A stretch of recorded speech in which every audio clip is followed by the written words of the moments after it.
इस कार्यक्रम के पुण्यार्चक हैं श्री शांतिनाथ दिगंबर जैन पयोदय तीर्थ क्षेत्र भेड़ाघाट, अध्यक्ष श्री दिनेश जैन रवि मेडिकोज, महामंत्री प्रदीप जैन रद्दी, कोषाध्यक्ष शैलेश जैन रंगवाले, गौरव अध्यक्ष कमल कुमार जैन गोटेगांव, कार्यकारी अध्यक्ष सुनील जैन, उपाध्यक्ष कमल दानी, मनोज स्याही, राजेश जैन, अनिल जैन गोटेगांव, श्रेयांश जैन गोटेगांव, मंत्री संजय काश्मीर, सतीश चावल शहपुरा, संगठन मंत्री डॉक्टर नीलेश जैन, सह कोषाध्यक्ष प्रवीण जैन, सह मंत्री मनोज कराची।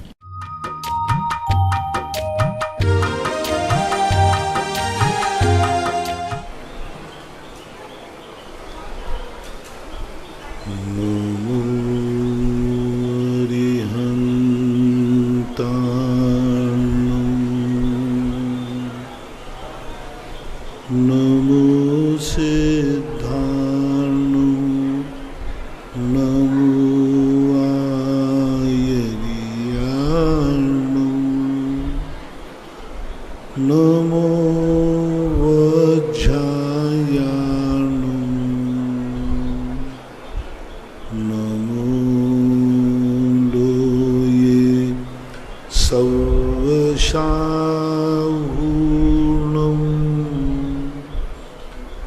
पंच परमेष्टि भगवान की आचार्य श्री गुरुवर कुंद कुंद महाराज की आचार्य श्री गुरुवर विद्यासागर महाराज की मुनि पुंगव निर्यापक श्रवण मुनि श्री सुधा सागर जी महाराज की मुनि श्री 108 पूज्य सागर जी महाराज की समस्त मुनि संघ की पूज्य मुनि श्री 108 पूज्य सागर जी महाराज श्री के चरणारविंद में बारंबार नमोस्तु पूर्वक निवेदन है कि हे मुनि श्री जगत पूज्य निर्यापक श्रवण मुनि पुंगव श्री 108 सुधा सागर जी महाराज श्री के मुखारविंद से ऑनलाइन आई हुई जिज्ञासाओं का समाधान करवाने की कृपा करें पूज्य मुनि श्री। आज की प्रथम जिज्ञासा में साक्षी जैन मोहनगढ़ जिला टीकमगढ़ गुरुदेव के चरणों में बारंबार नमोस्तु। आपकी जिज्ञासा है कि इच्छा और आकांक्षाओं में क्या अंतर है? शिक्षा इच्छा और आकांक्षाओं में इच्छा और आकांक्षाएं आकांक्षाएं जो होती हैं वो सेक चिल्ली के समान होती है। जो हम नहीं कर सकते उनकी भी आकांक्षा होती है और उनके भी मन में भाव आता है। इच्छाओं का ही एक बड़ा रूप आकांक्षा कहलाता है।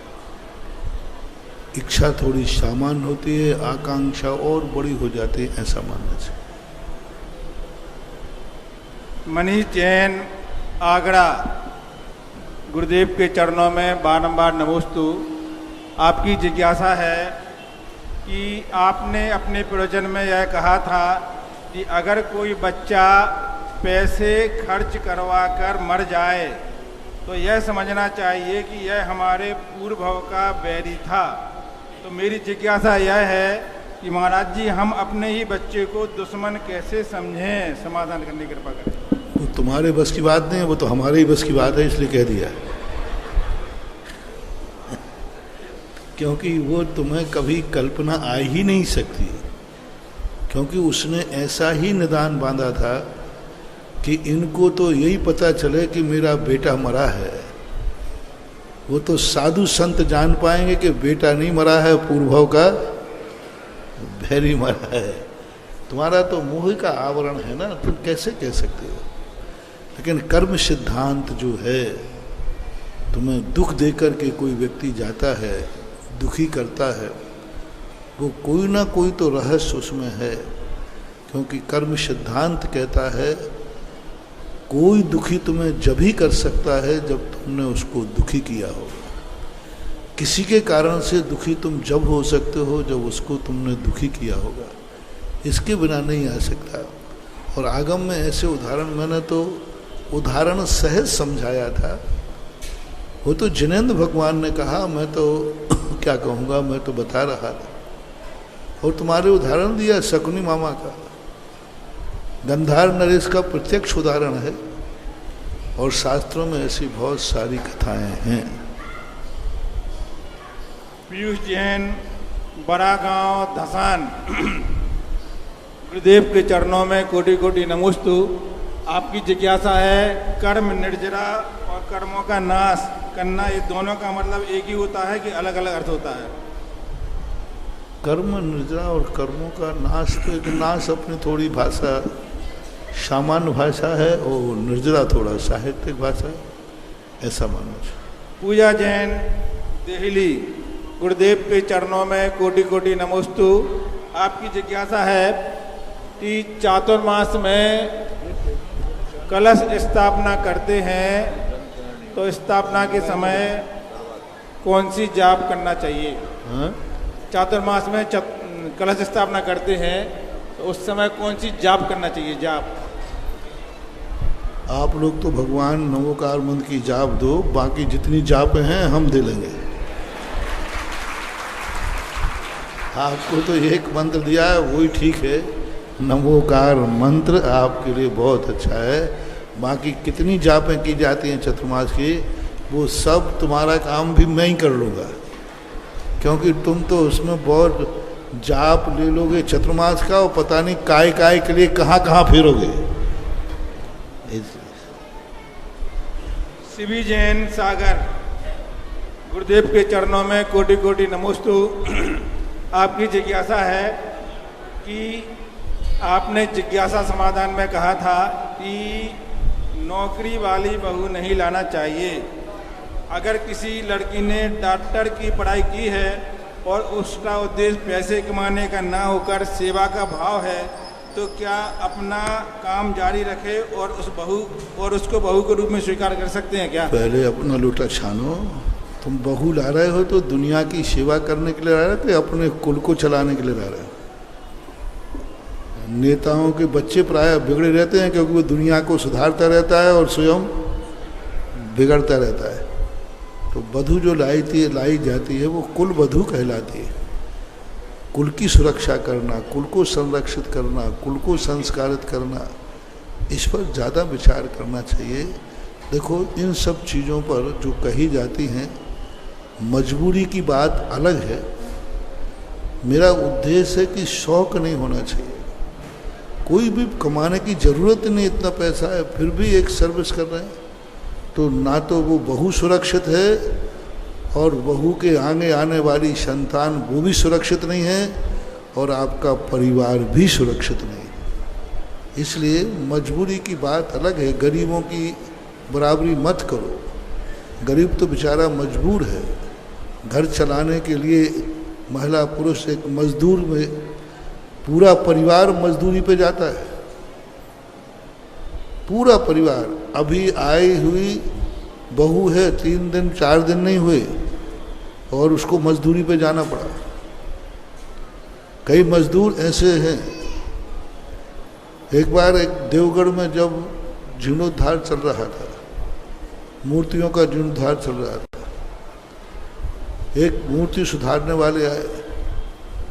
उसमें एक ऐसा, दोनों दंपति थे, ऐसा था सीधा शादी कर करके वो सीधा मजदूरी पे आ गया। मैंने कि भाई कि महाराज अभी हमारी 2-3 दिन पहले ही शादी हुई है, मैं मजदूरी पे आ गया हूँ। मैंने कि अभी 2-4 महीना भर घर में रहते, घूमने घामने जाते हैं। बोले महाराज वो तो सब बाद में है, पहले 2 टाइम की रोटी तो मिल जाए। यानी सीधा शादी करके मजदूरी पे आ गया। अब बोलो, अब इनकी बराबरी तुम करो, इनकी बराबरी तुम करो तो ये नाजायज है। तो मजबूरी है, परिस्थितियां हैं, उनके लिए किसी भी चीज़ की मनाही नहीं है। कई बार ऐसी परिस्थितियां घर में आ जाती हैं जिनके लिए सब कुछ करना पड़ता है। मैंने लक्ष्मीबाई का उदाहरण भी दिया था। तो इन सब चीज़ों को बात समझो, इनको ऊपर मत लो। साधु जब कहता है तो उसको गहराई में जाओ कि उसका हश्र क्या होगा। जो दिन भर बाहर रहेगी, दिन भर ऑफिस का काम करेगी, वो घर में बच्चों के साथ झुंझलाहट आ जाएगी उसको। बच्चा थोड़ा ही कुछ मांगेगा तो उसको झुंझलाहट आ जाएगी, वो प्यार नहीं दे पाएगी, वो संस्कार नहीं दे पाएगी। मैं नौकरी की मना नहीं कर रहा हूँ, मैं तुम्हारे कुल की सुरक्षा की बात कह रहा हूँ, ऐसा मान लो। अर्पिता जैन थांदला, मेरे इष्ट गुरुदेव के चरणों में कोटि कोटि नमोस्तु। आपकी जिज्ञासा है, केवल ज्ञान के बाद समव शरण में अनक्षरी भाषा बोलते हैं, तो केवल ज्ञान के पहले सांसारिक जीवन में कौन सी भाषा बोलते हैं? ना तो केवल ज्ञान के बाद भगवान कोई भाषा का उल्लेख मिलता है, वो कुछ बोलते ही नहीं। अपन को अपनी अपनी भाषा में समझ में आता है, भगवान की कोई भाषा नहीं होती। अब रही बात वो गृहस्थ अवस्था में कौन सी भाषा बोलते हैं, अभी तो यही पता नहीं चल रहा है कि चौथे काल में कौन सी भाषा बोली जाती थी। ना तो आदिनाथ की भाषा, ना महावीर की भाषा, ना श्री राम की भाषा। वो लोग कौन सी भाषा में बात करते थे, कौन सी? क्योंकि हिंदी का मुश्किल से 400 साल का इतिहास है। 16वीं शताब्दी के लगभग हिंदी का आविष्कार शुरू हुआ। हिंदी के पहले थोड़ा बहुत बोलचाल की भाषा तो उसके पहले की भी पता नहीं चल रही है। हिंदी के पहले कौन सी भाषा बोलचाल में थी, इसका कोई इतिहास नहीं मिल रहा है। संस्कृत कहें तो ये साहित्यिक भाषा है, ये घर घर की बोलचाल भाषा नहीं हो सकती। अपभ्रंश कहें ये भी साहित्यिक भाषा है, प्राकृत कहें ये भी साहित्यिक भाषा है। ऐसा कोई प्रमाण नहीं मिल रहा है कि चौथे काल में लोग इस भाषा को बोलते थे। इसलिए कहना कठिन है, क्योंकि स्पष्ट उल्लेख नहीं मिला कि उस समय जो भाषा बोली जाती थी वो कौन सी भाषा थी। किसी भी आगम में यह उल्लेख नहीं है, और जैन दर्शन में नहीं, किसी भी दर्शन में उपयोग नहीं है कि सतयुग में कौन सी भाषा बोली जाती थी। अपनी अपनी भाषा को सब कहते, जो संस्कृत को मानता है वो संस्कृत बोली जाती थी, जो प्राकृत को मानता है वो प्राकृत बोली जाती थी, लेकिन प्रमाण नहीं है ऐसा। संजय जैन, 2 प्रतिमाधारी, आधार ताल, जबलपुर, मेरे इष्ट गुरुदेव के चरणों में कोटि कोटि नमोस्तु। आपकी जिज्ञासा है कि किसी व्यक्ति की सच्चे देव शास्त्र गुरु पर पक्का श्रद्धा है, लेकिन उसका ना तो अभक्ष का त्याग है, ना पार्टी आदि में जाने का त्याग है, और ना ही व्रत संयम लेने के भाव हैं, तो ऐसा जीव मिथ्या दृष्टि माना जाएगा या सम्य दृष्टि माना जाएगा? ऐसी हमारे स्वाध्याय में चर्चा है। अब कुछ भाव ही नहीं है तो क्या मानेगा? मिथ्या दृष्टि है और क्या है, ऐसे ही मानना चाहिए। गुरुदेव के चरणों में मनीषा जैन, जयपुर, गुरुदेव के चरणों में कोटि कोटि नमोस्तु।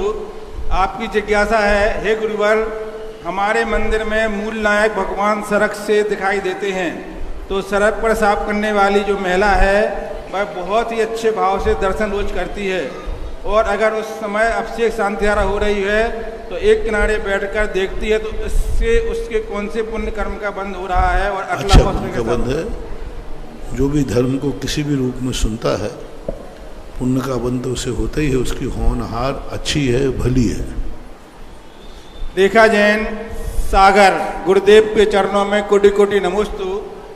महाराज जी, इनकी जो जिज्ञासा है बड़ी, हर परिवार की वो समस्या है, ये बड़े दुखी होकर लिख रही है इसमें कि मेरे जो सास है वो आपकी रोजाना प्रवचन तो सुनती है, लेकिन हम पर प्रतिदिन हमसे लड़ाई करती है, और अपने लड़के सी बातों में आकर के, और अपनी लड़की की बातों में, उसकी लड़की ससुराल में है, उनकी बातों में आ करके हमें परेशान करती है। तो इसका समस्या की हल कैसे होगा? पहली बात तो है कि वो मेरा प्रवचन सुनती है, तो तुम उसकी शिकायत मेरे ही से कर रहे हो।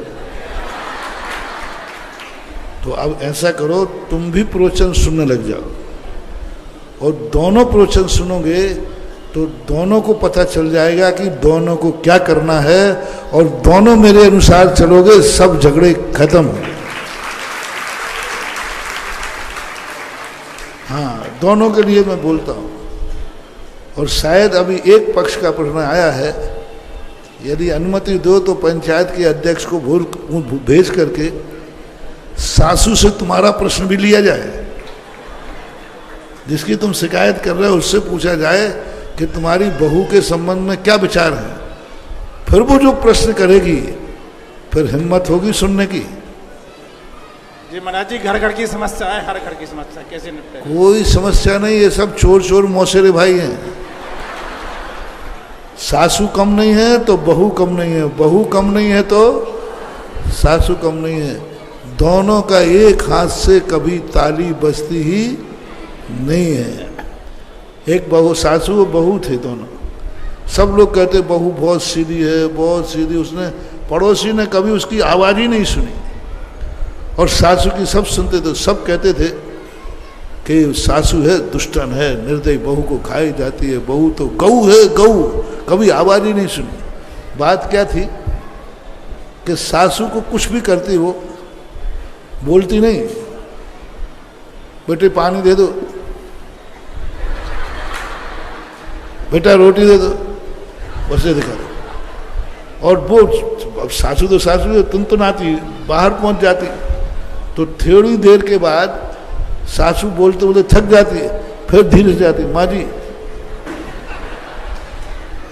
अब बोलो। वो एक तिल्ली दिखा करके और सासू को उल्टा कर देती। बताओ इसमें खतरनाक कौन है? दुनिया तो कहते बहू तो गऊ है, कभी आवाज सुनी नहीं। अरे आग लगाने वाली तो वही है, ये ध्यान रखना। तो ऐसी बातें हैं सब, इनको अपने अपने संभालो।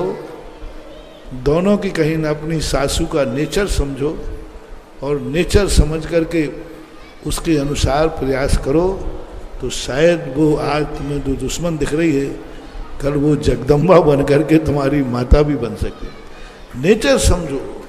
हर व्यक्ति चाह रहा है कि सामने वाला मेरे अनुसार चले। सुबह का प्रवचन सुनो, यही तो मैं कह रहा हूं कि हर संबंध में व्यक्ति एक ही बात सोच रहा है, इससे मुझे क्या मिले, मेरे लिए क्या लाभ है। कोई भी संबंध बना रहा है अपने स्वार्थ के लिए बना रहा है, कोई भी संबंध हो। और ये जब तक तुम्हारा रहेगा तब तक तुम्हारे घर में, तुम्हारे परिवार में, संसार में कभी शांति हो ही नहीं सकती। क्योंकि तुम अपने स्वार्थ से उसको चाह रहे हो, तो वो भी अपने स्वार्थ से चाह रहा है। दोनों अपने अपने स्वार्थ को सीधा करेंगे तो झगड़ा होना निश्चित है। अभी इसी पर प्रातःकाल के प्रवचन चल रहे हैं, और आज भी यही प्रवचन था। आप उसको लैपटॉप में या यूट्यूब में सुन लीजिए। दोनों एक साथ, सास बहू मिलकर सुन लो, एक साथ, ठीक हो जाएगा। अशोक गांधी, उत्सव 16, अहमदाबाद। गुरुदेव के चरणों में कोटि कोटि नमोस्तु। आपकी जिज्ञासा है, ऐसा देखने में मिलता है कि बुरे कर्म करने नहीं पड़ते हैं, हो जाते हैं, और अच्छे कर्म होते नहीं हैं, करने पड़ते हैं। तो महाराज जी, हम ऐसा क्या करें कि बुरे कर्म करने से पहले 2 बार विचार करें और अच्छे कर्म सहज में होते चले जाएं? वस्तु तत्व का विचार करना ही पड़ेगा। अपने आप में उसके वस्तु तत्व के ऊपर यदि हम विचार करेंगे तो कई बुरे काम भी तुम्हारे लिए ऐसे लगेंगे कि यह हमारा बुरा काम है, तो वो अपने आप छूट जाएगा। उसके संबंध में विचार करो। बिना विचार के काम करोगे तो फिर वो कुछ समझ में नहीं आएगा। उसके ऊपर विचार करना चाहिए, इसका हानि और लाभ क्या है। मनीष पिंकी जैन, कटनी। गुरुदेव के चरणों में कोटि कोटि नमोस्तु। आपकी जिज्ञासा है कि जब हम नवग्रह अरिष्ट निवारण पूजन करते हैं तो उसमें 24 तीर्थंकर भगवानों के नाम ग्रहों के साथ आते हैं, तो क्या हमें यह पूजा करनी चाहिए या नहीं? उसमें नाम किस रूप में आते? भगवान की पूजा करते हैं, इस ग्रह के निवारण के लिए करते हैं, तो पूजा की उत्कृष्टता तो नहीं मानी जाएगी, लेकिन इसको मिथ्यात्व भी नहीं कह सकते। नमन जैन देवास, गुरुदेव के चरणों में कोटि कोटि नमोस्तु। आपकी जिज्ञासा है कि भगवत गीता में भगवान कृष्ण ने अपने पिता नंद महाराज को इंद्रदेव की पूजा करने से निरुत्साहित किया, जबकि वे प्रतिष्ठित करना चाहते थे कि किसी देवता की पूजा करना आवश्यक नहीं है, तो उन्हें एकमात्र परमेश्वर की पूजा करनी चाहिए। तो नमन जैन देवास, आपकी जिज्ञासा है कि भगवत गीता में भगवान कृष्ण ने अपने पिता नंद महाराज को इंद्रदेव की पूजा करने से निरुत्साहित किया। रोका क्योंकि वे प्रतिष्ठित करना चाहते थे कि किसी देवता की पूजा करना आवश्यक नहीं है, उन्हें एकमात्र परमेश्वर की पूजा करनी चाहिए। तो जैन धर्म भी यही कहता है, फिर भी दोनों धर्मों में देवी देवताओं की पूजा होती चली जा रही है, ऐसा क्यों? इसका मूल कारण क्या है? पूजा प्रश्न तुम्हारा पूरा स्पष्ट नहीं है, क्योंकि वहाँ पूजा शब्द जो है अलग अलग होते हैं। पिता की पूजा अलग होती है, गुरु की पूजा अलग होती है, भगवान की पूजा अलग होती है। पूजा शब्द अनेक अर्थों में आता है। तो वहाँ पर उन्होंने ये बात को प्रकट किया है कि इंद्र चूंकि सकामी है, इंद्र चूंकि वैभव वाला है, इंद्र चूंकि शासक है, उसके अंदर अपने आप में एक शासन करने की इच्छा शक्ति है, तो वो पूज्यता की कोटि में नहीं आता, परमेश्वर ही पूज्य होता है। इंद्र तो एक सामान्य रूप से सभी दर्शनकारों में इंद्र को भगवान नहीं माना, इंद्र एक देवता के रूप में माना गया है। इंद्र के द्वारा कई बार आक्रोश भी होता है, अच्छे बुरे काम भी होते हैं, वो किसी को कुछ नाश भी करता है, आदि आदि। लेकिन जो परमेश्वर होता है वो परोपकारी होता है। तो वो प्रसंग वहाँ एक अलग है, लेकिन जैन दर्शन के बात अलग है।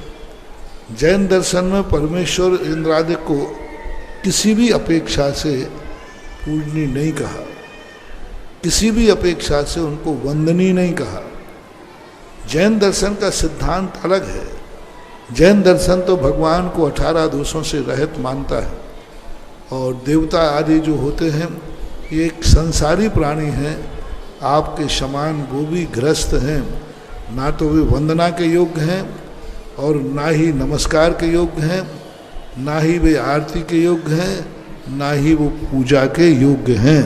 हाँ, देवता लोग जरूर तुम्हारे लिए वंदना कर सकते हैं, तुम्हारी वंदना करने के लिए वो आ सकते हैं, लेकिन तुम देवताओं की वंदना नहीं करते।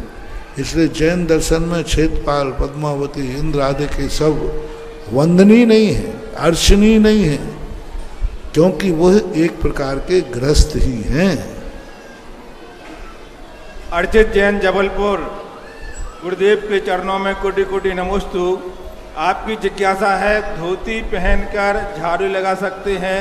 16 की धोती पहनकर झाड़ू लगा सकते हैं, तो और क्या झाड़ू लगाने के बाद उसी धोती से अभिषेक भी कर सकते हैं क्या?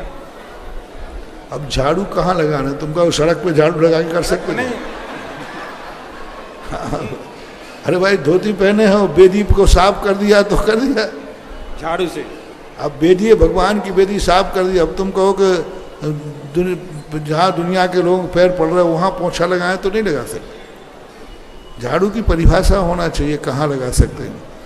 और कुचित का जाते थे, यदि ऐसा कोई करते हैं तो उसमें कोई दोष नहीं बन जाता है। झाड़ू का स्थान देखना पड़ेगा, और झाड़ू में तुमने क्या झाड़ा है वो भी देखना पड़ेगा, तब निर्णय हो पाएगा किस पे झाड़ू लगाइए।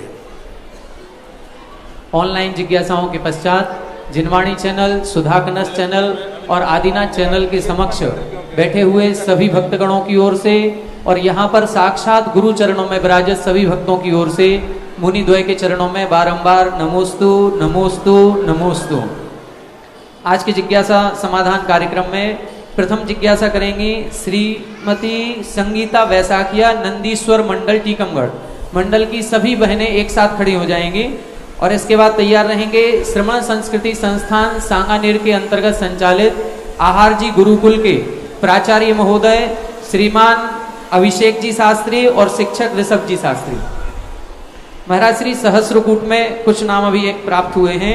श्रीमती पवन जैन, रमेश चंद जी, सुनील जी, रोशी, आकांक्षा, सुरभि, प्रांजल, प्रियंका, दीपल, मंगल पाइप्स, समस्त एरा वाले परिवार, इन्होंने सहस्रकूट में प्रतिमा भी विराजित की है और सर्वोदय कलश भी इन्होंने लिया है। दोनों इन्होंने सौभाग्य प्राप्त किए, इनकी बहुत बहुत अनुमोदना। सहस्रकूट में श्रीमान मनोज जी, लीना जी, पारस जी, ईसा जी, गुरहा परिवार, कटनी, मध्य प्रदेश। श्रीमान स्वर्गीय महेश जी, श्रीमती शशि जी, सचिन जी, आकांक्षा, नितिन जी, दिव्या जी, श्रेय जी, नैतिक, माही, विभांश, कटेरा वाले, तालापुरा, ललितपुर। देखो ये पर्चियों को थोड़ा सावधानी से बोलो, क्योंकि बहुत सारी पर्चियां रखी हैं और सहस्रकूट सीमित है, बाद में दिक्कत नहीं हो जाए। आज तो जो नगद की है सब, पर्ची को काम ही नहीं रहा। इसमें मूर्ति का नंबर भी दिया गया है कि आपको कौन सी प्रतिमा जी अलॉट हुई है, उन्हीं का अनाउंसमेंट हो रहा है। देखो ललितपुर वो विशुद्ध स्थान है जहाँ पर हर चीज कम पड़ेगी, दानी ज्यादा मिलेगी। बहुत बड़ी बात कह दी महाराज ने। कुछ लोगों का भाव ऐसा होता है, जो बड़े लोग होते हैं ना, कल कहा था कि वो सोचते हैं आखिर जाएंगे कहाँ, आएंगे तो हमें मनाने। ललितपुर में एक गंदी आदत थी, जो बड़े बड़े लोग रहते थे वो शांत बैठे रहते, कौन देने वाला है, आएंगे तो यहीं। लेकिन ललितपुर में ऐसे ही नहीं, मैंने 4 चतुर्मास में कोई घास नहीं काटी है। जय हो, जय हो। 4 चतुर्मासों का संस्कार ये है कि ललितपुर में जो योजना बनेगी उन्हें कमेटी वाले मनाने नहीं जाएंगे, दान देने वाला मनाएगा कि मुझे तो। 2-3 बातें ध्यान रखना। मैंने एक भाव किया था कि मैं उस नगर से सबसे खुश होता हूँ जिस नगर की कोई योजना हो और वो भाव करे, हे भगवान सारी योजना हम लोग ही पूरे करें, बाहर से दान न मिले। और भगवान के मंदिर में जो जरूरत पड़े, वहाँ जब कोई बात की योजना बने, दानी इतने आ जाएं कि वस्तु कम पड़ जाए। बोलियां क्यों लगाई जाती है? इसलिए तो देखी जाती है कि इस मंदिर की महिमा कितनी है। तुमने बोली लगाई, किसी ने बोले ही नहीं, समझ लेना इस मंदिर की कोई दम। और जहां बोली लगाई और एक से एक बोली आ रही है, समझ लेना इस मंदिर में दम है, क्योंकि लोग होड़ लगा रहे हैं। और आज मुझे सब 24 ही तो सबने अलग अलग बनाई, लेकिन बड़ा मंदिर के संबंध में मेरा विकल्प था कि बड़ा मंदिर कम से कम कोई व्यक्ति आना चाहिए। मूर्ति और वेदी तो आ गई थी, लेकिन बड़ा मंदिर कौन बनाए? छोटा मोटा तो था नहीं। 2012 में हम तुमसे उम्मीद कर नहीं सकते। यदि बोलते ना, तुम कहते महाराज जी थोड़ी दया करो, क्योंकि छोटा मोटा मंदिर नहीं बना। 1500 कलशों में मंदिर बनाए, 1500। अब इतने मंदिर में हमेरे और चंदा चिट्ठा से तो बनाना मुझे पसंद है ही नहीं। आज सुबह ही मैं मंदिर में जाकर कल से चर्चा कर रहा था कि इस मंदिर का अभी कोई व्यक्ति रह गया है। तो लोगों ने कहा महाराज जी अब वो तो बन गया मंदिर, चंदा चिट्ठा से बन गया, इतना बड़ा आदमी ललितपुर में तो नहीं मिलेगा। मैंने कहा भाई, सुबह में उठा और सीधा बड़े मंदिर गया, और बड़े मंदिर में ये देख रहा था कि महाराज जी आप क्या देख रहे हो? मैं ये देख रहा हूँ कि बड़ा मंदिर बनाने वाला आ गया तो उसका नाम कहाँ लिखूंगा। सुबह जो लोग थे उनसे पूछ लेना कि महाराज आज क्या देख रहे? मैंने कहा मैं ये देख रहा हूँ कि यदि बड़ा मंदिर बनाने वाला आ गया तो बोला ललितपुर में तो नहीं मिलेगा। मैंने कहा देखो जब मुझे भाव आ गया है तो वो दुनिया में कहीं पैदा हो चुका है। सुबह की घटना है, मुझे कुछ पता नहीं था। आज दोपहर में बड़े मंदिर पूरा बनाने वाला एक ही व्यक्ति आ गया। जय हो, जय हो, जय हो। एक ही व्यक्ति पूरा मंदिर बड़ा, एक ही व्यक्ति पूरा जो बड़ा मंदिर है बड़े बाबा का, वो पूरा मंदिर एक ही व्यक्ति बनाएगा। और वो भी कहाँ का होगा? ललितपुर का। ललितपुर का होगा। और मैंने तुम्हें 2 दिन बाद कहा था अपने नगर से, अपने देश से उसे बाहर जाने की छूट है जो कमावे वहां और गमावे यहाँ। विदेश जाके कमावे और कमा के भारत में लावे, क्योंकि शास्त्रों में ऐसी परंपरा है। एक प्रश्न आया था जिज्ञासा में, तो ये परंपरा है कि पहले के लोग जाते थे विदेश कमाने, कमा के आकर के लौट के इसी प्रकार से जो विदेश में कमाए गमाए यहाँ। ललितपुर के जितने बाहर गए हैं ये तो या तो सीधे सीधे वापस लौटाओ, और नहीं तो जितना कमाओ वो फिर। तो आज तुम्हारे ललितपुर के एक सज्जन नोएडा में रहते हैं, कुंदन लाल सराफ के परिवार है ना। हाँ, अरविंद सराफ जी। अरे नहीं, वो कौन थे उनके दादे? कुंदन लाल सराफ के वंश का है। उनको उनका नाम इसलिए ले रहा हूं कि मैं उनको जानता था। तो उनके नाते अरविंद ने पूरा मंदिर बनाने का एक तमन्ना और पिछले चतुर्मास में थी। एक तमन्ना दो, मैंने पिछले चतुर्मास में 2 भावनाएं की थी, उसके साथ में उपभावनाएं 4 हो गई। पहला मेरा भावना था जब मैं महावीर चिकित्सालय देखने गया था, उसकी दुर्दशा देख के मैंने कहा था, अरविंद जी थे वहाँ, कि या तो मुझे लाते नहीं और लाए हो तो ऐसी दुर्दशा देखना मुझे पसंद नहीं।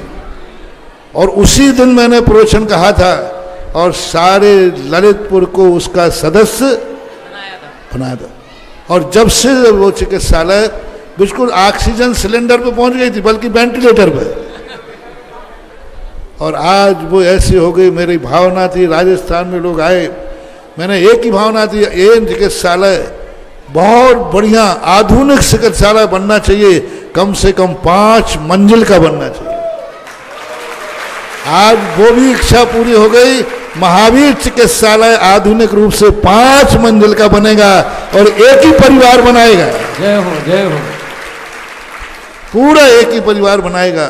जो ललितपुर के सोशल कार्यों में लोग कहेंगे कि ललितपुर की जैन समाज मात्र क्षेत्रपाल मंदिर में धर्म के ही स्थान नहीं बनाती है, ललितपुर समाज के कार्य भी करती है, जिसमें 7 जातों का लाभ होता है।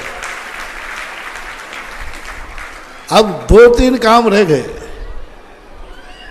जिस काम के लिए मुख्यमंत्री को यहां बुलाया था, अखिलेश जी को, तो वो आधा काम तो हो गया,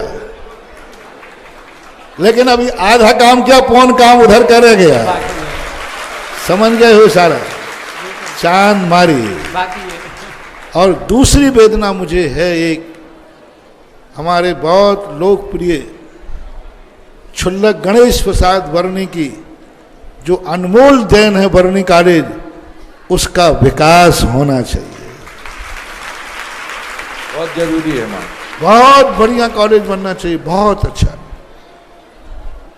कन्या इंटर कॉलेज की जो बात आई थी वो तो है ही, अच्छा बना ही है, और उसके लिए तो एक व्यक्ति ने पूरी किया था।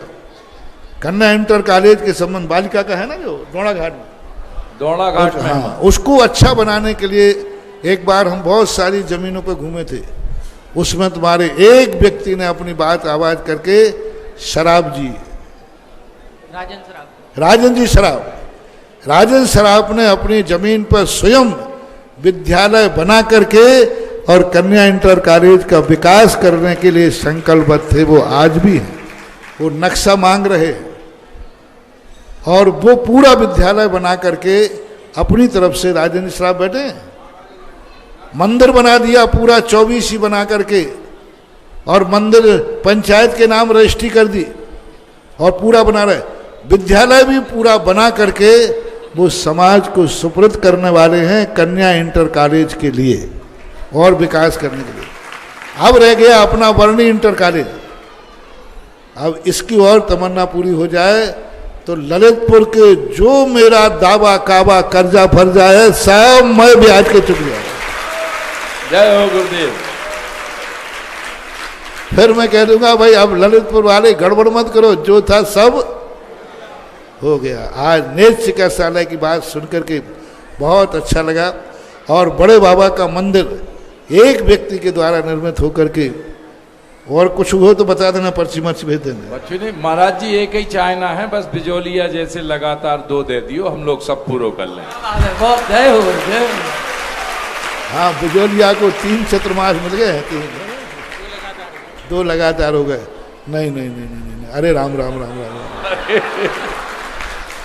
वो समय संसार में कभी नहीं आवे कि जिस परिस्थिति में मैंने दिया है कोरोना के समय, भगवान करे ऐसे कोरोना की महामारी कभी दोबारा न आवे। अब की खुशी खुशी मांग रहे महाराज जी। पूरा नाम आप बोल देना। अरविंद जी, अरविंद कुमार सराफ, अंकित सराफ, हर्षित सराफ, अर्पित सराफ। हाँ, इनके परिवार ने ये दोनों कार्य करने का मन बनाया है। स्वर्गीय कुंदन लाल जी सराफ जी के नाती श्रीमान अरविंद सराफ जी के पुत्र श्रीमान अंकित सराफ, अर्पित सराफ परिवार ललितपुर द्वारा ये बहुत बड़ी अमूल्य निधि अपने नाम की है। वे लोग अभी ऐसी बात नहीं है, ललितपुर में कुछ ऐसे अमीर आदमी हैं, ना तो यहाँ दिया ना चतुर्मास में दिया, वे सोच रहे हैं कमेटी वाले मुझे मनाने आएंगे, सुन लो रे हमारे यहाँ तेल है ही नहीं, तुम्हारे पास तेल हो तो मुझे लगा देना।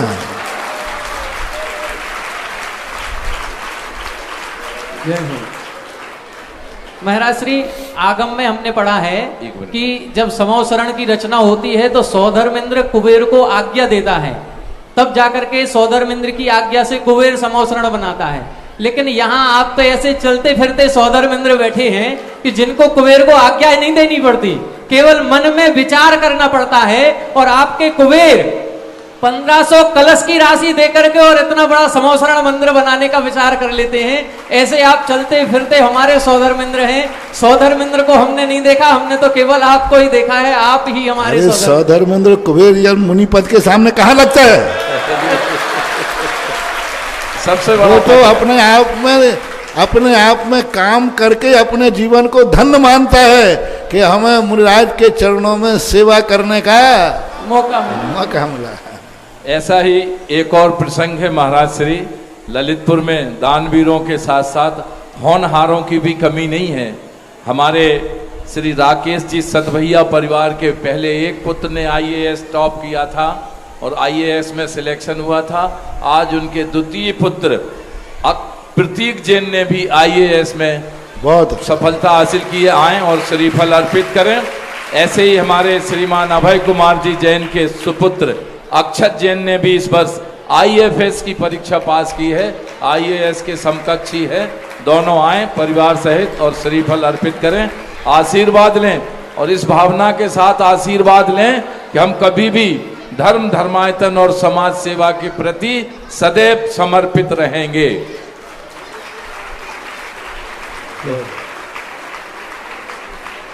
नंदीश्वर महिला मंडल जिज्ञासा करेंगे। गुरुदेव के पावन पुनीत चरणों में हम सभी बहनों का कोटि से नमोस्तु। गुरुदेव कहते हैं कि काल द्रव्य ज्ञापकांग होता है, कारकांग नहीं। फिर हुंडा उसड़ी पिणी काल में होने वाली घटनाओं के लिए इसे जिम्मेदार क्यों ठहराया जाता है? जैसे भरत चक्रवर्ती के मान गलत होना। कहते हैं कि काल द्रव्य ज्ञापकांग होता है, कारकांग नहीं। काल द्रव्य क्या होता है? ज्ञापकांग होता है, कारकांग नहीं। सीधी हिंदी बोलो, क्या है? महाराज जी ऐसा ही लिखा था क्वेश्चन, इसलिए समझ में नहीं आ रहा। शब्द नहीं सुनने में समझ क्या नमस्ते महाराज जी, नमस्ते। कागज पे लिख दो। महाराज जी, क्या 20 दिन के बालक बालिका को गंदोदक लगा सकते हैं, या उनकी जिस वस्तु का उपयोग नहीं है उसको उन्हें त्याग करवा सकते हैं उनके परिजन? आलोक समझो क्या करना। 20 दिन के बालक बालिका को गंदोदक लगा सकते हैं, और जिनका उनको वस्तु का उपयोग नहीं है उनके माता पिता उनका त्याग करवा सकते हैं उसको। हाँ, गंदोदक लगाने में कोई बात नहीं, कोई दिक्कत नहीं। और जिन पदार्थों का उसका उपयोग नहीं है उनका भी त्याग करवा सकते हैं उसको। वो तो अबोध है। क्योंकि किसका? 20 दिन के बालिका को क्या करवा सकते हैं? जैसे टॉफी, बिस्किट, आलू, प्याज, ये सब उनको उपयोग नहीं करना, उनका त्याग करवा सकते हैं। बच्चे को त्याग करवा सकते हैं क्या टॉफी बिस्किट का? उसका त्याग तो करवा दो, लेकिन पालन तुम्हें करवाना पड़ेगा। हाँ, तो जब तक उसका उपयोग नहीं, जब तक त्याग, क्योंकि वो नहीं समझता है क्या त्याग किया है। वो 8 वर्ष के पूर्व तक बच्चों के नियम माता पिता को ध्यान रखना चाहिए, उनको पलवाना चाहिए। अगली जिज्ञासा करेंगे आहार जी गुरुकुल के प्राचार्य महोदय श्रीमान अभिषेक जी शास्त्री, शिक्षक ऋषभ जी शास्त्री। इसके बाद तैयार रहें हमारे धार्मिक एवं सांस्कृतिक कार्यक्रम संयोजक श्रीमान मनोज जी बबीना। श्री दिगंबर जैन श्रमण संस्कृति संस्थान सांगानेर महामहोत्सव वर्ष जयवंत हो। परम पूज्य गुरुदेव श्री सुधा सागर जी महामुराज के पवित्र पावन चरणों में आहार जी गुरुकुल परिवार, समस्त विद्यार्थी और हम सभी शिक्षकों की ओर से बारंबार नमोस्तु नमोस्तु नमोस्तु। महाराज श्री, हमारी जिज्ञासा है, शास्त्रों में आता है कि पद्म पुराण जी में पूज्यवर रविशरण महाराज ने उल्लेख किया कि पहले के राजा महाराजा जो होते थे वो दान आदि जो क्रिया करते थे सारे शहर में उसकी घोषणा करवाते थे। और 16 कारण पूजन में भी लाइन आई है, दान देय मन हर्ष विशेखे, कि दान देते समय अपन को खुले भावों से देना चाहिए। लेकिन आजकल ये गुप्त दान जो होता है, क्या वह उचित है और हम उसकी अनुमोदना किस प्रकार करें? इसके ऊपर अभी 4-5 दिन पहले भी प्रश्न आया था। शास्त्रों में कहीं गुप्त दान नाम की चीज दिखी नहीं। गुप्त दान ये कहाँ से चला, मुझे कहीं शास्त्रों में नहीं मिला। दिगंबर जैन धर्म में कोई भी धर्म गुप्त नहीं होता और गुप्त दान कहीं है ही नहीं। यहाँ मुनिराज का आहार देते हैं, गुप्त दान नहीं है। औषधि दान गुप्त दान नहीं है। आजकल जो गुप्त दान हो रहा है ये डर के कारण हो रहा है, भय के कारण हो रहा है। आज की सामाजिक, राजनीतिक, सरकारी कुछ परिस्थितियाँ ऐसी होती हैं, उनके भय के कारण से लोग गुप्त दान देते हैं। आपसी में, भाई भाई में, परिवार में कलह ना हो जाए, इसलिए लोग गुप्त दान देते हैं। तो इन अपेक्षाओं से ये गुप्त दान की परंपरा चल गई है। बाकी गुप्त दान आगम में है नहीं, कहीं दान उजागर ही होना चाहिए। नमस्ते महाराज। जिज्ञासा करेंगे श्रीमान मनोज जी बबीना, धार्मिक एवं सांस्कृतिक कार्यक्रम संयोजक। इसके बाद तैयार रहेंगे शांतिनाथ दिगंबर जैन पाठशाला की सभी बहनें। सहस्रकूट में जो प्रतिमाएं जी आई हैं, श्रीमती गजराबाई जी, स्वर्गीय श्री जीवनलाल जी, श्रीमती सुषमा जी, रवीन जी, अशोक जी, राजेश जी, कुमारी साक्षी, सुरभि, आलोक, गूडर वाले समस्त परिवार, श्रीमान सनत जी, शैलेश जी, आर्यन जी, पंचम नगर परिवार, श्रीमती फूलाबाई जी, प्रमोद जी, श्रीमती मीना जी, संतोष जी, ज्योति जैन, प्रीति, आशा जैन, समस्त 17 मास भूसा वाले परिवार, श्रीमान प्रेमचंद जी, शीला देवी जी की स्मृति में अभय कुमार जी, सुनीता जी, शिक्षक अभिनंदन जी, डॉक्टर पारस जी, एकता एरा सिंघई, समस्त महरोनी परिवार, श्रीमान लक्ष्मी चंद जी, श्रीमती गजराबाई जी, बड़ेरा वाले, कमल कुमार जी, अनीता जी, कृतिका, कनिका, समस्त ललितपुर परिवार, श्रीमान डॉक्टर राकेश जी सिंघई, सुधीर जी, डॉक्टर नितिन जी, सुलभ जी, डॉक्टर समकित जी, समस्त मड़ावरा वाले परिवार, श्रीमान डॉक्टर वृद्धिचंद जी, डॉक्टर विकास जी, डॉक्टर विशाल जी, समस्त मड़ावरा परिवार, श्रीमती रेखा जी, विनोद जी, सुधा जी, विजय जी, शशि जी, राकेश जी, रक्षा जी, प्रतीक जी, दिशा जी, शशांक जी, आकांक्षा जी, विक्रांत जी, समस्त ब्याह परिवार मोहनपुरा वाले, श्रीमती प्रभा जी, सनत जी, नीता जी, राजीव जी, नेहा जी, राजेश जी, माही, श्रेया, अनितेज, वेदिका, समस्त फैंसी बैग हाउस परिवार। महाराज श्री, ये परिवार ऐसा है, सहस्रकूट की तो सारी प्रतिमाएं जो अपनी हैं ये तो पूरी हो गई हैं, लेकिन सहस्रकूट की जो 9 मंजिल में चारों दिशाओं में 4 बड़ी बड़ी प्रतिमाएं रखी जानी हैं, उनमें मात्र 8 प्रतिमाएं शेष हैं। उनमें से 4 प्रतिमाओं के नाम आए हैं, जिसमें से एक इन्होंने बड़ी प्रतिमा विराजमान करने का सौभाग्य प्राप्त किया 7 कलश की राशि से। 7 कलश से श्रीमती प्रभा जी, सनत जी, नीता जी, राजीव जी, नेहा जी, राजेश जी, माही, श्रेया, अनितेज, वेदिका, समस्त फैंसी बैग हाउस परिवार। इनके परिवार ने एक छोटी प्रतिमा भी ली है और एक ये बड़ी प्रतिमा 7 कलश की राशि से भी विराजमान करने का सौभाग्य प्राप्त किया। एक और 7 कलश की राशि से बड़ी प्रतिमा विराजमान करने का सौभाग्य प्राप्त किया एडीजे बिलासपुर जो हैं, जिनके भाई श्रीमान पंकज जी, डॉक्टर वीरेन जी, पवन जी, डॉक्टर नीरज जी, श्रीमती पद्मा जी, आयास जी, MBA दुबई, समस्त मयंक इलेक्ट्रॉनिक्स परिवार, इन्होंने भी 7 कलश की राशि से बड़ी प्रतिमा विराजमान करने का सौभाग्य प्राप्त किया। इनके भाई एडीजे बिलासपुर न्यायाधीश हैं वहां पर, और यहां पर नगद राशि लेकर के आए हैं जो आपके श्री चरणों में पंचायत समिति को समर्पित कर रहे हैं। आ जाए समस्त मनोज इलेक्ट्रॉनिक्स परिवार, जितने भी दानदातार। ललितपुर का इतिहास अब बदल रहा है कि ललितपुर का इतिहास उधारी में प्रसिद्ध था, लेकिन अब सब उधारी बंद, सब नगद मान मिलेगा, उधार कुछ भी नहीं मिलेगा। सभी दानदातारों से निवेदन है कि सहस्रकूट की जो छोटी प्रतिमाएं हैं वो पूरी हो चुकी हैं। अब सभी दानदातारों से एक विनम्र निवेदन है कि जिनकी सामर्थ्य अधिक है वो प्रतिमाएं शेष हैं, आप उनमें अपनी राशि को दे करके और अपनी प्रतिमा को विराजमान कराने का सौभाग्य प्राप्त करें। पंचमेरु में मात्र 8 प्रतिमाएं शेष बची हैं। 5 कलश की राशि से पंचमेरु का जिनालय आप विराजमान कर सकते हैं, पूरे जिनालय का सौभाग्य प्राप्त कर सकते हैं। सहस्रकूट में जो चारों दिशाओं में 4 बड़ी प्रतिमाएं विराजमान होंगी 21-21 इंच की, वो भी मात्र 8 प्रतिमाएं हैं जिसमें 4 के नाम आ चुके हैं। मात्र 4 प्रतिमाएं और शेष हैं, उनका भी मात्र 7 कलश से आप सौभाग्य अर्जित कर सकते हैं। जो भी सक्षम है वो शीघ्रता करें, नहीं तो एक दिन में कल इनकी घोषणा होगी और ये भी पूरी हो जाएंगी। कोषाध्यक्ष अध्यक्ष मयंक इलेक्ट्रॉनिक्स परिवार संपूर्ण राशि लेकर के पंचायत समिति को समर्पित। आदरणीय श्रीमान दाऊद, श्रीमान अक्षय जी टड़ैया जी, सतीश जी नजा जी, अखिलेश जी गटियाना जी, हमारे राजन जी धनवारा जी, सभी पंचायत समिति के सदस्य पहुंचे और इस सम्मान राशि को सम्मान पूर्वक 2013 का प्रश्न याद है कि नए नोट लाना, पुराने मत लाना। जिज्ञासा करें। हेलो, पूज्य गुरुदेव के सत्संग श्री चरणों में नमोस्तु। पूज्य मुनिश्री, हमारी जिज्ञासा है कि धर्म के अनुसार कर्म किसी को नहीं छोड़ते हैं, लेकिन जो हम धर्म की क्रिया करते हैं वो कितना प्रभावित करते हैं महाराज? धर्म की क्रियाएं करते हैं तो उसका पुण्यबंध होता है, पाप कर्मों की निर्जरा होती है। लेकिन आपको इसलिए, क्योंकि जब कोई व्यक्ति ज़्यादा कर्जा लेता है तो फिर वो कमाता भी है, व्यापार भी चलता है, लेकिन उसके ब्याज में चला जाता है।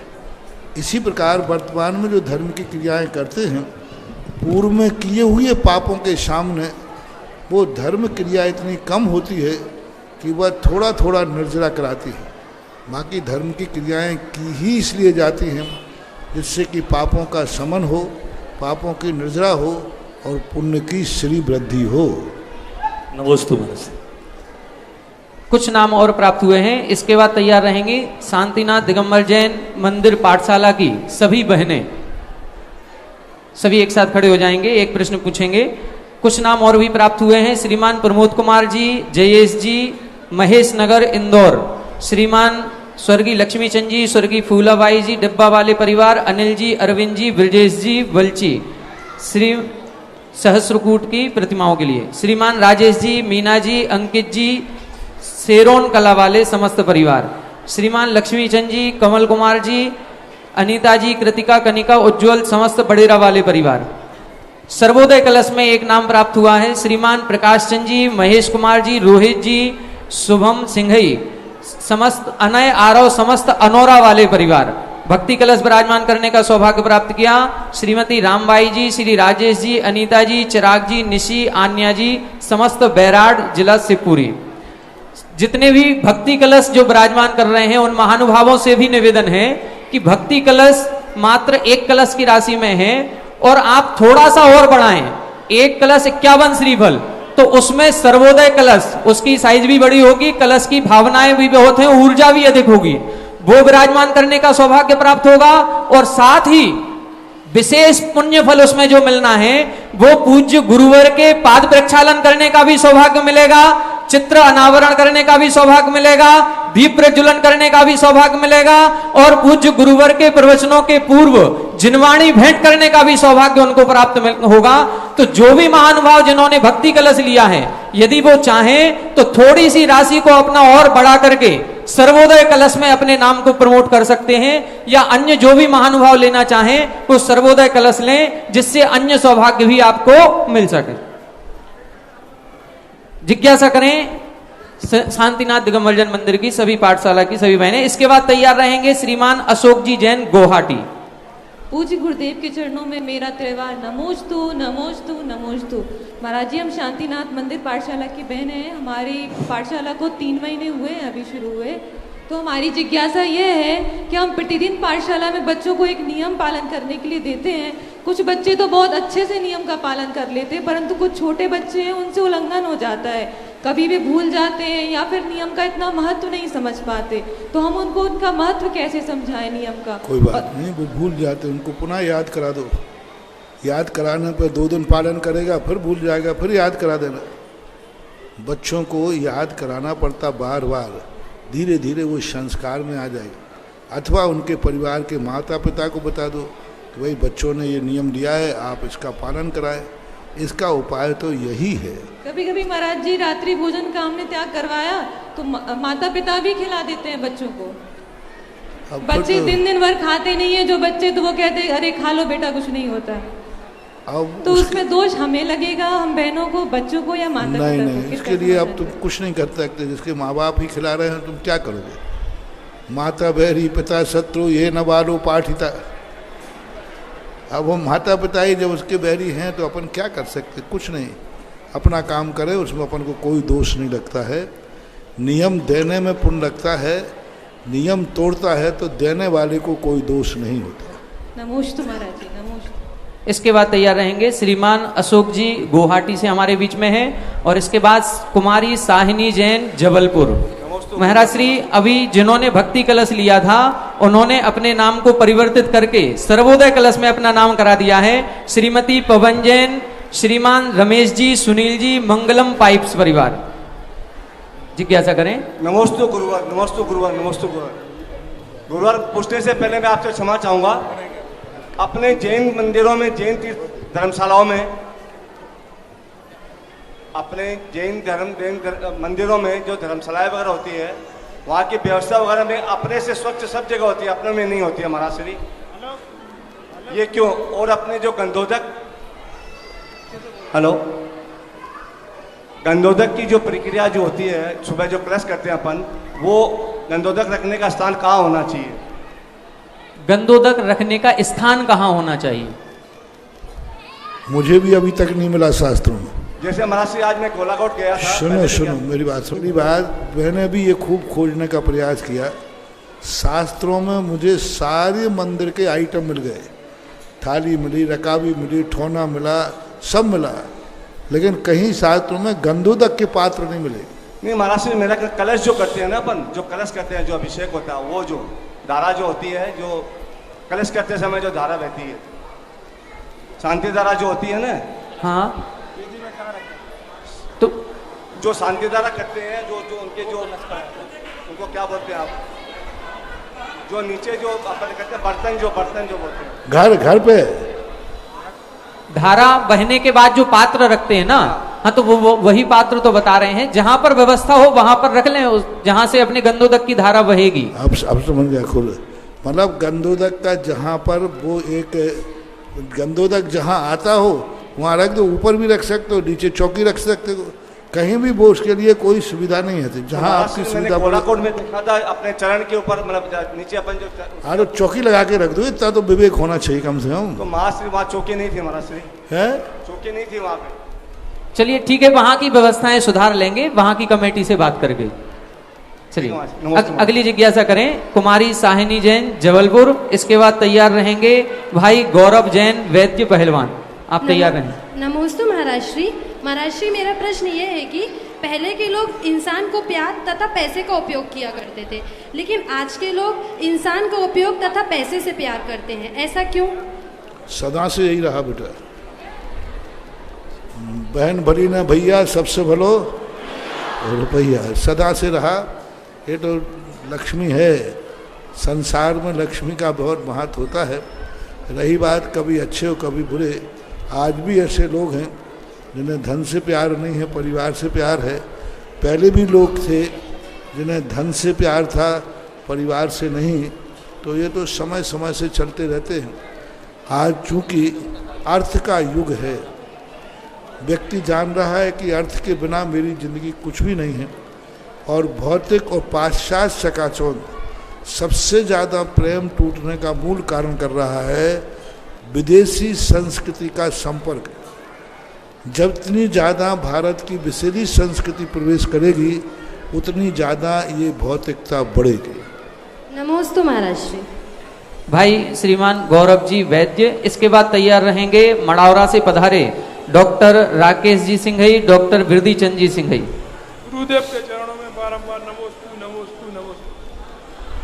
गुरुदेव, हमारा प्रश्न या जिज्ञासा ये है, भगवान महावीर स्वामी के संबंध से है, भगवान महावीर स्वामी के जीवन से, कि भगवान महावीर स्वामी के जीवन में दो पात्र हुए हैं, गौशालक और गौतम स्वामी।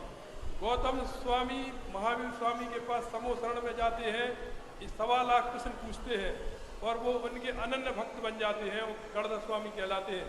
और गौशालक महाराज जी महावीर स्वामी के संपर्क में ही था पूर्व में, और उसने इतनी कसाई की कि उनके ऊपर अग्निलेस्या का प्रयोग भी कर दिया। तो महाराज जी ऐसा क्या है कि संगत को पाकर के भी गौशालक ने अपने में परिवर्तन नहीं कर पाया, और जबकि गौतम स्वामी ने अपने आप को समझ गया। गौशालक दिगंबर जैन धर्म में गौशालक का कहीं नाम नहीं है। श्वेतांबर संप्रदायों में गौशालक का कहीं नाम आता है। साहित्य में कई लोगों ने कहा दिगंबर जैन साहित्य में गौशालक नाम की कोई भी चीज़, कोई भी व्यक्ति हुआ है महावीर स्वामी से संबंधित, ऐसा नहीं है। गौतम स्वामी है। दूसरी बात, गौशालक जो उनके जीवन में आया है अन्य स्थान में मुनि अवस्था में आया था, और इंद्रभूति गौतम आए हैं केवल ज्ञान प्राप्त होने के बाद आए। केवल ज्ञान प्राप्त होने के बाद ऐसा अतिशय होता है कि जो उनकी शरण में आता है वह कम से कम भली कुछ ग्रहण करे या ना करे, लेकिन उद्दंड नहीं होता है। और गौशालक जो थे वो मुनि अवस्था में आए थे, तो पर दिगंबरों में नहीं है, अन्य श्वेतांबर आदि शास्त्रों में उनका नाम आता होगा। चलिए परम पूज्य मुनिराज निरापक महाराज जी, सुधासागर जी महाराज, परम पूज्य भूतसागर जी महाराज के चरणों में सकल दिगंबर जन समाज मड़ावरा का नमोस्तु नमोस्तु नमोस्तु। महाराज जी, परम पूज्य गुरुदेव ने हम पर इस साल छप्पर फाड़ कर कृपा की है। मुनिराज का प्रथम बार चातुर्मास मिला, वो भी निरापक महाराज अभय सागर जी महाराज का चातुर्मास मिला है। हमें ऐसा आशीर्वाद दीजिए कि हम मड़ौरा नगर में परम पूज्य अभय सागर जी के चरणों में इस जो हमारे लंबित 10 साल से योजना है वो अच्छे साकार हो सके आपके आशीर्वाद से। नमोस्तु महाराज जी, नमोस्तु। आशीर्वाद है, अच्छे हैं, बढ़िया। समाज यदि संगठित उत्साहित होकर समर्पित होकर काम करती है तो साधु को भी उत्साह बढ़ता है और काम हो सकते हैं। समर्पण का चाहिए है तो हो जाएंगे। इसके बाद जिज्ञासा करेंगे श्रीमान अभय जैन, चंद्र प्रभु मंदिर मेहरोनी अध्यक्ष। इसके बाद तैयार रहे श्रीमती ममता जैन आरोन। परम पूज्य मुनि पुंगव सुधासागर महाराज, पूज्य सागर महाराज के चरणों में हमारा एवं सकल दिगंबर जन समाज मेहरोनी का कोटि सा नमोस्तु महाराज, नमोस्तु नमोस्तु। मेहरोनी महाराज जी नारेली में 2017 में हम गए थे, तो हमने भावना भाई दी कि समूषण कॉलोनी मंदिर सुंदर सुंदर बने, समूषण बन गया। महाराज जी आप प्रश्न करें, आप ये नहीं करें, आप प्रश्न करिए। हमारे ये महाराज जी हम महाराज जी के हमें चाहते हैं कि ऐसा कौन सा शुभ समय आए कि आपके सानिध्य में सुंदर सुंदर आशीर्वाद पुण्य बढ़ाओ, पुण्य बढ़ने पर सब आगे। इसके बाद जिज्ञासा करें श्रीमती ममता जैन आरोन, और तैयार रहेंगे आयुष जी रोणा वाले, समस्त स्यादवाद वर्धमान सेवा संघ के सदस्य। माइक शीघ्रता से पहुंचाएं वहां। देखें, आप सभी जिज्ञासुओं से निवेदन है कि यहाँ पर भावनाएं अपनी व्यक्त नहीं करें, अपनी पारिवारिक समस्याएं लेकर के कोई भी जिज्ञासा नहीं करें। ये जिज्ञासा समाधान का मंच है, समस्या समाधान का नहीं। आप लोग आगम की, शास्त्रों की जिज्ञासा करें, जिसके हमारे पूज्य मुनिश्री प्रकांड विद्वान हैं, अनेक ग्रंथों का पूरा निचोड़ आपके मन मस्तिष्क में समाया हुआ है। ऐसे पूज्य गुरुवर को पाकर के हम पारिवारिक समस्याओं के समाधान प्राप्त करें, ये उचित नहीं है। हम ग्रंथों के, आगम के जिज्ञासा समाधान करें। तो अपनी इन जिज्ञासाओं को थोड़ा सा शांत रखें और अपनी जो सही उचित जिज्ञासा है वो करें। हाँ बोलो। महाराज जी श्री नमोस्तु नमोस्तु नमोस्तु। महाराज जी मारोन में आदर्शमती माता जी विराजमान है, उनके तो यहाँ से कोटि कोटि बार नमोस्तु, हमारे तो यहाँ से कोटि कोटि बार नमोस्तु। महाराज जी हमारी जिज्ञासा है कि स्त्री हमें ही समझ कैसे इनकी हो? बात हमें ही समझ में नहीं आ रही कि किसी को नहीं आ रही? किसी को नहीं आ नहीं, मैंने समझ में नहीं। थोड़ा सा दूर लेके माइक को थोड़ा सा दूर रखते हुए। महाराज जी हमारी जिज्ञासा है कि स्त्रीलिंग का छेदन वेदन कैसे हो? स्त्रीलिंग का छेदन कैसे हो? स्त्री पर्याय के संबंध में अपने जीवन में जो स्त्री के बंध के कारण हैं, मायाचारी है, दूसरे को भिड़ाना है, दूसरे की यहाँ वहाँ की गुप्त बातें सुनना है, चुगलखोरी करना है, इसकी बात उससे कहना, सबसे बड़ा स्त्री वेद के बंध का कारण है दूसरे की गुप्त बातों को जानने की रुचि रखना। घर में सेंध लगाना, इनके घर में क्या भाव हो रहा है, सास बहू का क्या भाव हो रहा है, किसी भी दूसरे की बात की गुप्त बातों को जानने की जब रुचि होती है तो स्त्री वेद का बंध होता है, ऐसा शास्त्र में आता है। इसलिए उन उपायों से बचने का प्रयास करें, बाकी और सब धर्म सम्यक दर्शन ज्ञान आदि हैं, इनसे होता है। तैयार रहें सियादबाद वर्धमान सेवा संघ के सभी सदस्य। इसके बाद जिज्ञासा करेंगे श्रीमान जिनेन जैन डिस्को पंचायत समिति। मेरे आराध्य गुरुवर मुनिद्वय को श्री चरणों में अनंत बारंबार नमोस्तु नमोस्तु नमोस्तु। गुरुवर मैं श्री सियादबाद वर्धमान सेवा संघ का सक्रिय सदस्य हूँ। मेरी संस्था की शनिवार को रात्रि भक्तांबर वाचन हेतु मेरी संस्था की ड्यूटी निर्धारित है। मेरी जिज्ञासा इसी से संबंधित है कि इसमें जो पुण्यार्जक परिवार होते हैं, रात्रि में भक्तांबर पढ़ाने हेतु अधिकांश परिवार उपस्थित नहीं रहते हैं। इस संबंध में मार्गदर्शन देने की कृपा करें ताकि वे अपना कर्तव्य कर अपनी भागीदारी इसमें दें। रात में नहीं आते, नहीं पढ़े तो सो जाता जी, बच्चे बेचारे लगे रहते हैं। नमोस्तु महाराज। यहीं पर रात में वो आते नहीं आता। असीम कालीन भक्तांबर के संबंध में अभी मैं बताऊंगा। जब ललितपुर के लोग, कुछ लोग इस भक्तांबर के रहस्य को समझ नहीं पा रहे, मैंने एक विधि बनाई थी और इस बार भी मैं विधि बनाना चाहता हूँ कि यहाँ कम से कम कितने घर हैं? 5000 करीब। 5000 घर हैं और साल भर में एक दिन भी 365 का भाग दिया जाए तो कितना होगा? 5000 में लगभग 150 लगभग एक दिन के 1500 नहीं, 365 का भाग दें 5000 में। हाँ तो 15 लगभग 17 लगभग 17-15 से 20 घर के लोग साल भर में एक दिन 24 घंटे का अखंड पाठ जागरण यहाँ करें, फिर देखो तुम्हारे परिवार का और ललितपुर का विकास क्या होता है। आज यही उम्मीद देख लीजिए, आज छेदपाल में जिन लोगों ने दान दिए वो दान की परंपरा बढ़ी। आज जैन समाज कितनी समर्थ हो गई है कि एक एक व्यक्ति बड़े मंदिर बनाने की समर्थ रख रहा है। और तो ये सब इसकी महिमा है और इसके लिए सबको एक बनाना चाहिए। साल भर में हमारा परिवार 24 घंटे अखंड पाठ, जैसे पहले अखंड पाठ बैठाते थे ना, ये बैठा बैठा है, 24 घंटे अखंड पाठ रहना चाहिए और 24 घंटे आपको वहाँ उपस्थित रहना चाहिए।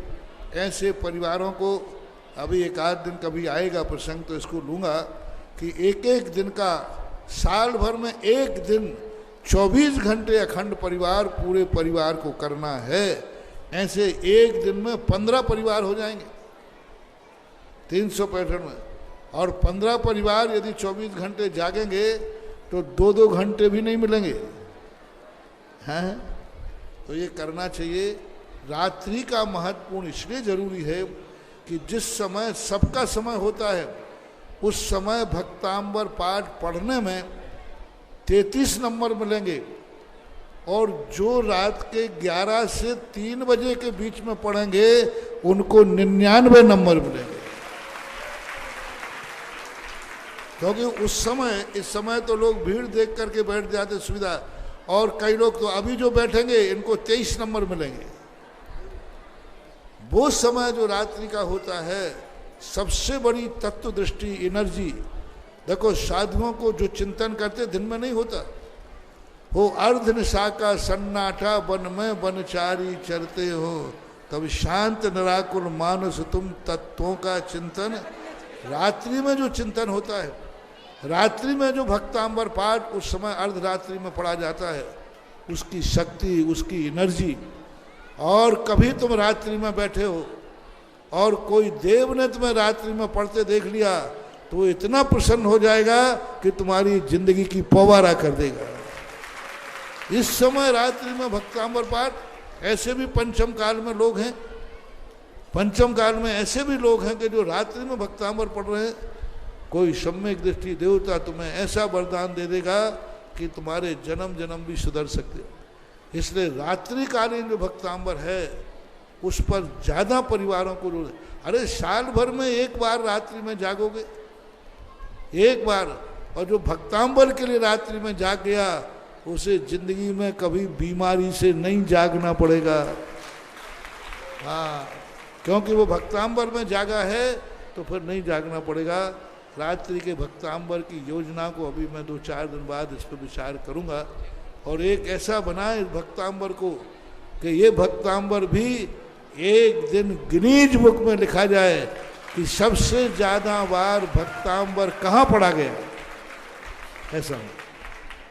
इसके बाद भगवान महावीर नेत्र चिकित्सालय की जो समिति, प्रबंधकारिणी समिति है, उसके अध्यक्ष डॉक्टर अरविंद जैन, मंत्री देवेंद्र जैन, कोषाध्यक्ष रमेश जी सराफ, आप सभी अपनी जिज्ञासा करेंगे। आज की जिज्ञासा कार्यक्रम की अंतिम जिज्ञासा। नमोस्तु गुरुदेव। गुरुदेव, आपके आशीर्वाद से संचालित श्री दिगंबर जैन भगवान महावीर नेत्र चिकित्सालय समिति आपके चरणों में बारंबार नमोस्तु नमोस्तु नमोस्तु करती है। गुरुदेव, जब से आपका आशीर्वाद हमारी समिति को प्राप्त हुआ है, निरंतर हम लोग प्रगति को अग्रसर हैं। इसी क्रम में विगत दिनों हम लोगों ने सीटी स्कैन और पैथोलॉजी लैब का विधिवत संचालन की शुरू किया है और आपके चरण पड़ते ही अब भविष्य में हमें एक बहुमंजिला अस्पताल का निर्माण भी आपके आशीर्वाद से होने जा रहा है। अब अस्पताल को टेम्परेरी कहाँ रखोगे उसका इंतजाम शुरू करो, क्योंकि ये कार्य हम ऐसे छोड़ के नहीं जाएंगे। मेरे सामने ही ये कार्य शुरू होना चाहिए। जी महाराज जी, आपका आशीर्वाद रहा, आपके सामने शुरू और पूर्ण भी होगा और बहुत जल्दी होने वाला है। 31 जुलाई बहुत महत्वपूर्ण है। आशीर्वाद गुरुदेव आपका। और हम एक सवाल था हमारा कि जो हमारे पुण्यार्जक परिवार, शराब परिवार, अरविंद जी, अंकित जी, अर्पित जी, उनके पुण्य की अनुमोदना हम समिति किस प्रकार करें? अब वो जिस दिन आएंगे उस दिन बताऊंगा वो। अभी वो जल्दी में थे, दिल्ली जाना था उनको, किसी दिन आएंगे तो बताएंगे। गुरुजी की आरती करने का सौभाग्य श्रीमान जीवन जी, मिर्चवारा परिवार एवं श्रीमती कमलाबाई जी, आनंद जी, राजन जी, प्रकाश चंद जी, समस्त पंसारी परिवार। देखें, आप सभी से एक निवेदन है कि इन बेंच के आगे कोई नहीं आएगा। आप सभी बेंच के पीछे से आरती करेंगे। जिन्होंने पुण्यार्जन किया आरती करने का, केवल वो परिवार, 2 परिवार ही आगे रहेंगे। आप सभी के लिए आरती के थाल भी अलग से दिए जाएंगे। पुण्यार्जक परिवार के हाथों से आरती का थाल ना लें। आरती का सौभाग्य प्राप्त किया श्रीमान जीवन जैन, मिर्चवारा परिवार और श्रीमती कमलाबाई जी, आनंद जी, राजन जी, प्रकाश चंद जी, पंसारी परिवार। आ जाएं, दोनों परिवार आगे आएंगे। केवल दोनों परिवार के सदस्य ही आगे रहेंगे, बाकी सभी लोग बेंच के पीछे रहें। आरती प्ले कर दें।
आगे बाजू अंकित की बहुत अच्छी रचना है, आपके आगे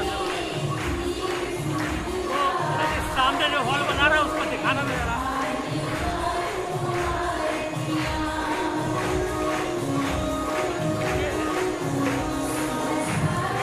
ये रास्ता है, ये हॉल बना है 50 बाई 45 का, 15-20 फुट की रास्ता है।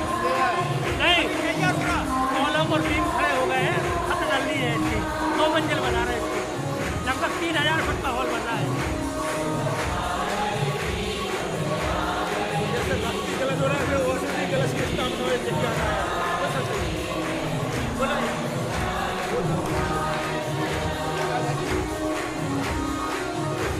समाज में निर्धन लोगों को